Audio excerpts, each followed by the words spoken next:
there, it's Ashley from WTI, and if you're like me, you are looking for a mascara quite often. I go through mascara all the time, and I'm always looking for one that's going to be volumizing, and this one really fits the bill. This is Maybelline's The Falsies Lash Lift.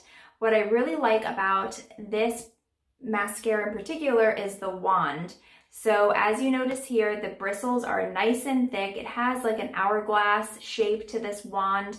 It really holds a lot of product, and it also glides on your lashes and leaves them nice and volumized, very elongated. So I would highly recommend this mascara if you're looking for one that is going to last and also going to give you the look that you want, those nice big lashes. Then this is definitely the one.